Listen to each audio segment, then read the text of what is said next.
നമുക്കിന്നൊരു മുട്ട മസാല ഉണ്ടാക്കിയാലോ? അതിൻ്റെ ഒരു സ്പെഷ്യൽ കൂട്ടാണ്. 2 ടീസ്പൂണ് മല്ലി, ഒരു 1/4 ടീസ്പൂണ് പെരിഞ്ജീരകം, 1/4 ടീസ്പൂണ് ചെറിയ ജീരകം, ഒരു 3/4 ടീസ്പൂണ് കുരുമുളക്, പിന്നെ ഒരു 4 കാശ്മീരി ചില്ലി. ഇതെല്ലാം കൂടി ഒന്ന് വറുത്തിട്ടെടുക്കണേ. ഇത് നമ്മൾ ഒന്ന് വറുത്തെടുക്കുക. നമുക്കിത് പൊടിച്ചെടുക്കാം. ഇത് ഞാൻ നന്നായി പൊടിച്ചെടുത്തു. ഇനി ഇതിലേക്ക് ഒരു 4 ചെറിയ ഉള്ളി ഇടുന്നുണ്ട്. 4 ചെറിയ ഉള്ളി, കുറച്ച് വെളുത്തുള്ളി, ഒരു കഷ്ണം ഇഞ്ചി. ഇതെല്ലാം കൂടെ ഒരു ഇത്തിരി വെള്ളം ചേർത്തിട്ട് ഒന്ന് അരച്ചെടുക്കാം.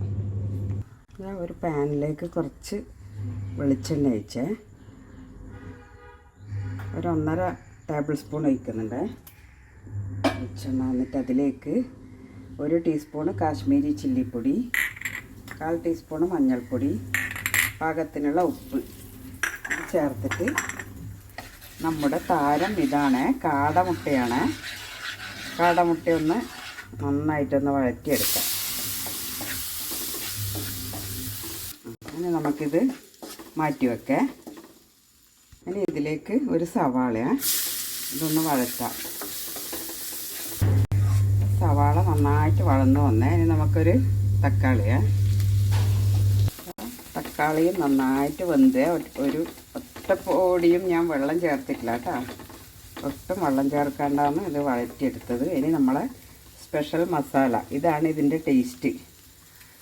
ഇതിൽ വേണമെങ്കിൽ ഒരു ഗ്രാമ്പൂ പട്ടയെല്ലാം ഇഷ്ടമുള്ളവർക്ക് ഇടാം കേട്ടോ. ഞാനിതിലൊന്നും അതൊന്നും ഇടുന്നില്ല, ഇത് മാത്രം. ഇതിൽ ഞാൻ കുറച്ച് മിക്സി കഴുകിയ വെള്ളം ഉപയോഗിക്കുന്നുണ്ട്. ഇനി നിങ്ങൾക്ക് കുറച്ച് കറി കൂടുതൽ വേണമെങ്കിൽ അതിനനുസരിച്ച് കുറച്ച് വെള്ളം ചേർക്കാം കേട്ടോ. ഇപ്പോഴാണ് ശരിക്കും ഉപ്പുണ്ടോ മുളകുണ്ടോ എന്നെല്ലാം നോക്കേണ്ടത്.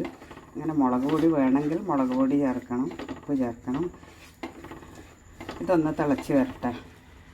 അപ്പോൾ അതിൻ്റെ എണ്ണ തെളിഞ്ഞ് വരുന്നുണ്ട്. ഇനി നമുക്ക് ഇതിലേക്ക് വാട്ടി വെച്ച കാടമുട്ടയിടാം. എന്നിട്ട് കുറച്ച് മല്ലിയില, കുറച്ച് കറിവേപ്പില. ഇതൊന്ന് ശരിക്കും മിക്സ് ആയാൽ നമ്മളെ കറി റെഡിയായേ.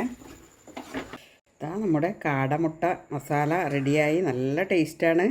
ഇങ്ങനെ ഉണ്ടാക്കിയാൽ പിന്നെ നിങ്ങൾ ഇങ്ങനെയേ ഉണ്ടാക്കുമല്ലോ. കാടമുട്ട മാത്രമല്ല, നമ്മളെ സാധാ കോഴിമുട്ടയും ഇതേപോലെ ഉണ്ടാക്കാം കേട്ടോ. ഇഷ്ടമായിട്ടുണ്ടെങ്കിൽ എല്ലാവരും ഒന്ന് ഉണ്ടാക്കി നോക്കണേ. ഓക്കേ.